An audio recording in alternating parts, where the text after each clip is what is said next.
अस्सलाम वालेकुम। आज का जो हमारा टॉपिक है वो है indexes in SQL server. Indexes क्या होते हैं? What are indexes? Indexes are special lookup tables. ये क्या है? मेरे एक तरीके के लुकअप टेबल्स ही हैं that database search engine can use to speed up data retrieval. इससे क्या होता है, मेरा जो है डेटाबेस का सर्च इंजन क्या हो जाता है, मेरा फास्ट हो जाता है। मुझे डाटा रिट्रीव जो होता है वो उसका रिजल्ट जल्दी मिल जाता है। ठीक है, सर्चिंग तेज हो जाती है, कह लें सिंपल ये तरीके से। कैसे होती है? फर्ज करें आपकी जो है an index in a database is very similar to an index of the back of a book. यानी कि जो बुक आपकी बुक के बैक पे इंडेक्स होता था उसमें क्या लिखा होता था, हर चैप्टर का, और इस चैप्टर के अंदर कौन कौन से टॉपिक के हैं, हर एक इंडिविजुअल टॉपिक का अलग से नाम होता था और उसका पेज नंबर लिखा होता था। सही है। अगर आपको किसी स्पेसिफिक टॉपिक ढूंढना होता था तो आप जो है पूरी बुक सर्च नहीं करते थे स्टार्ट से लेके एंड तक, बल्कि आप क्या करते थे, आप जो है उसका इंडेक्स देखते थे, उसका पेज नंबर देखा और वहां से जो है उस टॉपिक को डायरेक्ट वो पेज खोल लिया। सही है। An index help to speed select queries and where clause. इससे क्या होता है, मेरी क्यूरी जो है फास्ट हो जाती है, कौन कौन सी सेलेक्ट कमांड और वेयर क्लॉज की। लेकिन स्लो डाउन हो जाता है डाटा इनपुट, जैसे कि मुझे कुछ अपडेट करना है या मुझे कुछ इंसर्ट करना है। अब इंडेक्स की ज़रूरत क्यों पड़ी? वहाँ index is suppose a telephone directory without sorting. फर्ज करें आपके पास जो है एक टेलीफोन डायरेक्टरी है जो कि सॉर्ट नहीं है, और आपको जो है किसी का भी नाम ढूंढना है। फर्ज करें आपको जो है हारिस का वो चाहिए, नंबर चाहिए, तो अगर उसमें सॉर्ट नहीं होगी डिक्शनरी तो आप शुरू से लेके एंड तक जितने भी नाम हैं वो सारे देखेंगे, सबको पढ़ेंगे। ठीक है। लेकिन अगर आपकी क्या होगी, डिक्शनरी सॉर्ट होगी अल्फ़ाबेटिकल ऑर्डर वाइज, तो आप क्या करेंगे, डायरेक्ट आप एच के सेक्शन में जाएंगे और उसके बाद वहाँ से जो है हारिस की जो भी कॉन्टैक्ट नंबर होगा, डिटेल होगा, वो आप वहाँ से फाइंड कर लेंगे। ठीक है। तो आपकी क्या हुआ, सर्चिंग फास्ट हो गई as compare to without indexes. अब ये देखें, ये क्या है, मेरा एक टेबल है जिसमें 5 एम्प्लॉय का रिकॉर्ड है, उनकी सैलरी है और उनका जेंडर है। अब क्यूरी क्या लगी हुई है, select static from टीबीएल employ.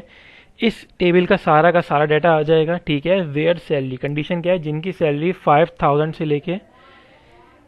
Salary 5000 से ग्रेटर हो और 7000 से लेस देन हो। सही है। अभी मेरे पास सिर्फ ये 5 लाइन का रिकॉर्ड है। फर्ज करें मेरे पास जो है अगर 10,000 लाइन होती या फिर मेरे पास 1 लाख रोज होती। सही है। और ये सैलरी वाला कॉलम मेरा सॉर्ट नहीं होता, तो ये 1 से लेके 1 लाख तक हर रो को रीड करता और उनकी सैलरी की वैल्यू देखता, इनकी सैलरी की वैल्यू क्या है। ठीक है। तो सर्चिंग में क्या लगता, बहुत ज़्यादा टाइम लग जाता क्यूरी एग्जीक्यूट होने में। इसकी प्रैक्टिकल एग्जांपल देख लेते हैं। मैंने जो है सिंपल इसको मैंने सॉरी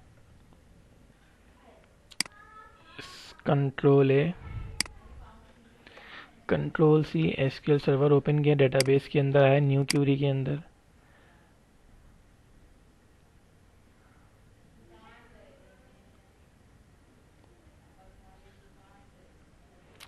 मैंने कहा यूज शिपिंग, यानी कि शिपिंग डेटाबेस यूज़ करते हुए जो पहले से बना हुआ है मेरे पास, मैंने यहाँ से सेलेक्ट कर लिया शिपिंग का। ठीक है। और कंट्रोल वी, ये क्या है, टेबल बन रहा है टीबीएल एम्प्लॉय का। इसके अंदर कौन कौन से कॉलम है, आईडी है, नेम है, सैलरी है और जेंडर, और ये उसके अंदर का डाटा जो इंसर्ट करना है। ठीक है। मैंने इसको सेलेक्ट किया, एग्जीक्यूट करा, तो शिपिंग के अंदर मेरा जो है डाटाबेस क्रिएट हो गया होगा। अब मैंने ये क्यूरी एग्जीक्यूट करी जिसमें मेरी ये कंडीशन है, सेलेक्ट करके एग्जीक्यूट करा, तो मुझे सिर्फ एक का नाम शो हुआ, सना का। क्यों? क्योंकि सिर्फ सना की सैलरी 5000 से ज़्यादा थी और 7000 से कम थी। ठीक है। खैर, अब क्या करता हूँ, मैं इंडेक्स क्रिएट करता हूँ। इंडेक्स क्रिएट करने का सिंटैक्स क्या है, मैं लिखूंगा क्रिएट इंडेक्स, आगे इंडेक्स का नाम लिखूंगा। सही है। ऑन के बाद टेबल नेम लिखूंगा कि किस टेबल पे इंडेक्स क्रिएट करना है, और उसके बाद क्या लिखूंगा, कॉलम नेम, किस कॉलम पे आपने जो है इंडेक्स क्रिएट करना है, और असेंडिंग वाइज या फिर डिसेंडिंग वाइज। सही है। मैंने क्या किया, मैंने इस क्यूरी को किया कॉपी और यहाँ कर दिया मैंने इसको कर दिया पेस्ट। क्या लिखा हुआ है, क्रिएट इंडेक्स सेल इंडेक्स, ये क्या है, मेरा इंडेक्स का नाम हो गया। ठीक है, मैंने कहा ऑन टीबीएल एम्प्लॉय, यानी कि इस टेबल पे इंडेक्स अप्लाई करना है, और कौन सा कॉलम है, सैलरी कॉलम है, और मुझे डाटा को जो है असेंडिंग वाइज अरेंज करना है। सही है, इसको मैंने सेलेक्ट किया और एग्जीक्यूट कर दिया। क्या कह रहा है, कमांड्स कंप्लीट सक्सेसफुली, कमांड बन गई आपकी सक्सेसफुली। अच्छा, अब क्या होगा, ये मेरा एक तरीके से क्या बन गया, लुकअप टेबल बन गया होगा डेटाबेस के अंदर। सही है, जिसके अंदर क्या है, सैलरी और इसका रॉ एड्रेस, यानी कि हर हर वैल्यू का एक यूनिक एड्रेस बन गया होगा। ठीक है, और जब ये क्यूरी रन होगी, ये वाली जो पीछे करी थी मैंने, अब ये सर्च कैसे करेगा, ये आईडी दिखेगा, नेम, और सैलरी में ये सैलरी वैल्यू नहीं दिखेगा, बल्कि ये क्या दिखेगा, इसका रॉ एड्रेस दिखेगा। ठीक है, यहाँ पे क्या शोर होंगे इसके पास, रॉ एड्रेस, कि किस वैल्यू का कौन सा एड्रेस है, उस बिहाफ पे जो है ये सर्चिंग करेगा मेरी।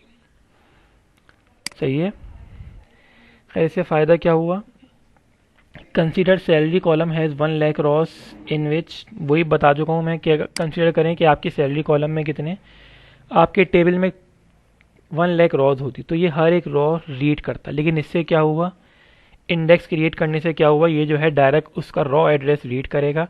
अच्छा, हर रॉ एड्रेस के बदले इसको क्या मिलेगी, एक वैल्यू मिलेगी, इसकी वैल्यू 2000 है, इसकी वैल्यू 6000 है। तो ये सिंपल, कौन सा डाटा किस डाटा पे जाएगी, डायरेक्ट 5000 पे जाएगी, ये इसका स्टार्टिंग पॉइंट होगा, और 7000 क्या होगा, इसका एंडिंग पॉइंट होगा। अब इस टेबल के अंदर भले जितने कॉलम हो, ये उसके ना आगे जाएगा ना उससे पहले जाएगा, ये सिर्फ इसी रेंज पे जाएगा और डाटा मुझे रिट्रीव करके ले आएगा। इससे क्या होगा, मेरी जो है वो डाटा रिट्रीव फास्ट हो गई। अच्छा, एग्जीक्यूट करने के लिए ये क्यूरी है, क्या लिखना है, EXEC, या फिर एग्जीक्यूट पूरा लिख सकते हैं। उसके बाद क्या लिखा, SP हेल्प इंडेक्स और TBL एम्प्लॉय, किस टेबल पे ये लगा हुआ है, मैंने क्या लिखा, execute SP help index TBL employ और गो, यानी कि एग्जीक्यूट हो जाए। सेलेक्ट करके एग्जीक्यूट करा। अब देखें ये मुझे क्या शो कर रहा है, ये मुझे शो कर रहा है सैलरी इंडेक्स। मेरा इंडेक्स नेम कौन सा है, सेल इंडेक्स रखा था मैंने, दिखाता हूँ वो, ये रखा हुआ सेल इंडेक्स। सही है, डिस्क्रिप्शन क्या है, non clustered located on primary, non clustered क्या है इसको हम देख लेंगे आगे जाके।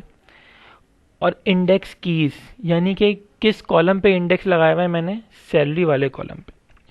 सही है, ये आपको दिखा रहा है प्रॉपर कि इंडेक्स आपने किस कॉलम पे लगाया, उस टेबल का नाम क्या है। अच्छा, ड्रॉप करना है, डिलीट करना है, सिंपल लिखें ड्रॉप, आगे इंडेक्स कीवर्ड लिखें, और उसके बाद टेबल नेम लिखें, और डॉट के बाद इंडेक्स नेम लिखें। इससे क्या होगा, आपका इंडेक्स डिलीट हो जाएगा, ड्रॉप हो जाएगा, जैसे कि मैंने ये कमांड लिखी हुई है यहाँ पे। खैर, अब आए टाइप्स ऑफ इंडेक्स। इंडेक्स कितने टाइप के होते हैं, दो टाइप के होते हैं, एक होता है क्लस्टर्ड इंडेक्स और एक क्या होता है, नॉन क्लस्टर्ड।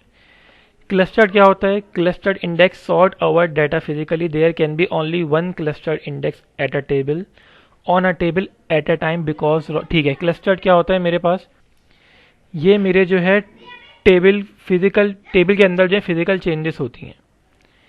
तो ये क्या कहना है कि टेबल के अंदर जो है ओनली वन क्लस्टर इंडेक्स। ठीक है, आप जो है टेबल के ऊपर एक ही टाइप का क्लस्टर्ड इंडेक्स अप्लाई कर सकते हैं, यानी कि फर्ज करेंगे या तो आप आईडी वाइज करेंगे, या आप नेम वाइज करेंगे, या फिर आप सैलरी वाइज करेंगे। ठीक है, ऐसा नहीं हो सकता कि आप जो है दो कॉलम पे क्लस्टर्ड इंडेक्स लगा लें।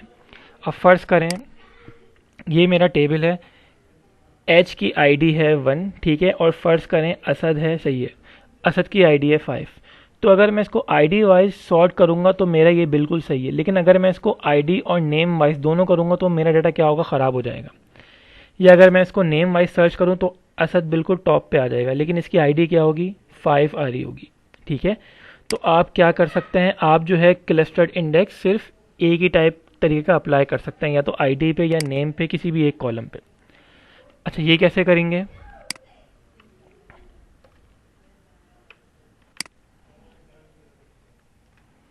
क्रिएट टेबल, इस नाम का टेबल बना दो, इसके अंदर दो कॉलम है, एक आईडी का है और एक नेम का है। अच्छा, यहाँ मैं क्या यूज़ कर रहा हूँ, प्राइमरी की, किस पे यूज़ कर रहा हूँ, आईडी पे। तो ये मैं एक तरीके से कह लें क्लस्टर्ड क्रिएट कर रहा हूँ। ठीक है,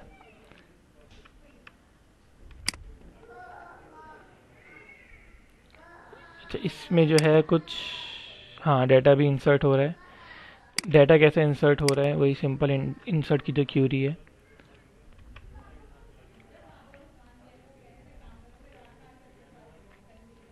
ठीक है, अब मैं step by step her cheese execute करके दिखाता हूँ। ये टेबल बना मेरा इंडेक्स के नाम से, सही है। और ये इसके अंदर कॉलम है, एक आईडी का है और एक नेम का है। अच्छा, आईडी पे क्या क्रिएट करा हुआ है मैंने, प्राइमरी की यानी कि क्लस्टर इंडेक्स क्रिएट करा हुआ है। इसको मैंने सेलेक्ट किया और एग्जीक्यूट कर दिया। अब मैंने क्या कहा, execute SP help index index, सही है। ये मैंने अपना इंडेक्स एग्जीक्यूट करा है, क्लस्टर्ड इंडेक्स सेलेक्ट करके एग्जीक्यूट करा। अब ये मुझे क्या शो कर रहा है, इंडेक्स नेम, प्राइमरी की इंडेक्स, ये जो है कोई भी इसका नेम बना है यूनिक, ठीक है। और इंडेक्स डिस्क्रिप्शन क्या है, ये कह रहा है क्लस्टर्ड इंडेक्स है। कौन सा इंडेक्स है, ये मेरा क्लस्टर्ड इंडेक्स है। अच्छा, मेरा ये भी क्रिएट हो गया, ठीक है। अच्छा, ये क्या बता रहा है, इंडेक्स की, यानी कि की क्या है मेरे पास, आईडी पे मैंने अपना इंडेक्स अप्लाई किया हुआ है, ठीक है, जो मैंने यहाँ पे शो किया हुआ है प्राइमरी की। किस टाइप का इंडेक्स है, क्लस्टर टाइप का है, यूनिक, प्राइमरी की, लोकेटेड ऑन प्राइमरी। अच्छा, अब मैं क्या करता हूँ, मैं इसके अंदर डाटा इंसर्ट करता हूँ। देखिए मैं डाटा इंसर्ट कैसे कर रहा हूँ, पहले मैं आईडी दे रहा हूँ 5, फिर 10, फिर 2 और फिर 1, सही है। मैंने इसको सेलेक्ट किया और एग्जीक्यूट कर दिया। डाटा इंसर्ट क्या कह रहा है, इंसर्ट इनटू इंडेक्स 1। अच्छा, नाम इसका इंडेक्स है सिर्फ, तो ये मैंने इसको सेलेक्ट किया और एग्जीक्यूट किया। प्रॉपर डाटा इसमें इंसर्ट हो गया होगा। अब देखें, अब जब मैं सेलेक्ट क्यूरी लगाऊंगा तो मेरे पास डाटा जो शो होगा वो कैसा शो हो रहा है, यहाँ भी नाम चेंज कैसे शो हुआ मेरे पास, 1 2 5 10, यानी कि आईडी कॉलम क्या किया इसने, बाय डिफ़ॉल्ट मुझे सॉर्ट करके दिखाया, अरेंज करके दिखाया असेंडिंग वाइज, सही है। आप जो है जिस सीक्वेंस से भी डाटा दें इंसर्ट करेंगे, लेकिन ये जब आपका डाटा लेके आएगा तो प्रॉपर सॉर्ट करके लाएगा, जिससे जो आपकी सर्चिंग फास्ट होगी और डेटाबेस को सर्च करने में क्या कहते हैं कि आसानी रहेगी। अच्छा, अब बात की जाए नॉन क्लस्टर्ड इंडेक्स की, ये तो हो गया क्लस्टर्ड इंडेक्स। अब देखा जाए नॉन क्लस्टर्ड इंडेक्स क्या चीज़ है, same as we have index in book. अच्छा, नॉन क्लस्टर्ड इंडेक्स वही चीज़ है जो हम पीछे अभी देख के आए हैं कि इंडेक्सेस होते क्या हैं, ठीक है। जैसे कि मैंने बुक की एग्जांपल दी थी, इसका वो क्या है, तरीका क्या है, क्रिएट नॉन क्लस्टर्ड, आगे इंडेक्स लिखेंगे, उसके बाद इंडेक्स नेम लिखेंगे, जो भी आपने नेम रखना है, उसके बाद ऑन टीबीएल एम्प्लॉय, किस पे आपने ये अप्लाई करना है, ठीक है। नॉन क्लस्टर्ड देखा जाए तो वही सिंपल इंडेक्स ही कहलाता है, जो कि हम वीडियो के स्टार्ट में देख के आ चुके हैं। अच्छा, इसमें होता क्या है, means no physically changes in our table, यानी कि मेरे टेबल में कुछ चेंज नहीं आता, ठीक है। मेरे टेबल में कोई फिजिकल चेंज नहीं आता जैसे कि क्लस्टर इंडेक्स में आया था। मैं डाटा अपना यूं दिया और मुझे शो कैसे हुआ, पूरा मेरा असेंडिंग वाइज। इसमें क्या होता है, मेरे टेबल में जो है कोई चेंज नहीं आता, जैसे कि आपके बुक में कोई चेंज नहीं आता। आप क्या करते हैं, सिंपल इंडेक्स पेज बना देंगे, वो आपको प्रॉपर आपको आपके डाटा तक आपको बआसानी ले जाता है।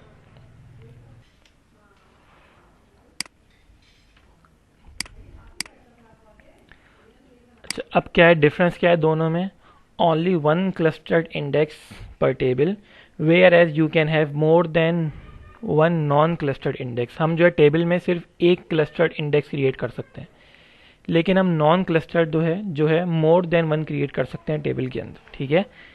इसी तरीके से cluster index is faster than non clustered index. Cluster index क्या है, तेज है किससे, नॉन क्लस्टर से, because cluster index has to refer back to the table if the selected column is not present in the index. क्या लिखा हुआ है, क्लस्टर इंडेक्स किस चीज़ को रेफर करता है, आपके टेबल को, जबकि अगर बात की जाए नॉन क्लस्टर की तो वो किस चीज़ को रेफर करता है, वो आपके एड्रेस को रेफर करता है, ठीक है। जैसे कि हमने देखा था शुरू में, हर सैलरी की वैल्यू का एक यूनिक एड्रेस क्रिएट हो रहा था। अच्छा, अब देखा जाए clustered index determine storage order of rows in the table. अच्छा, क्लस्टर क्या होता है, मेरा उसी टेबल में क्लस्टर बन जाता है, ठीक है, यानी कि इसको कुछ एडिशनल स्टोरेज रिक्वायर्ड नहीं होता, इसको जो है कुछ एडिशनल डिस्क कह लें, स्पेस रिक्वायर्ड नहीं होता। जबकि बात की जाए नॉन क्लस्टर की, तो ये क्या होता है, is stored separately from the table, ये मेरे टेबल के अलग से बनता है, ठीक है, जिसमें जो है कुछ एडिशनल स्टोरेज भी रिक्वायर्ड होती है। तो ये इसमें कुछ डिफरेंस था। अच्छा खैर, ये इसके क्या हैं एडवांटेजेस और डिसएडवांटेजेस। खैर वो जो है शुरू में भी काफ़ी सारे हो चुके हैं, इसके फ़ायदे क्या हैं और नुकसानात क्या हैं। अच्छा ये हमारा टॉपिक था जो कि ख़त्म हो गया है। नेक्स्ट वीडियो में इंशाल्लाह हम कोई दूसरा टॉपिक देखेंगे। तब तक के लिए अल्लाह हाफ़िज़।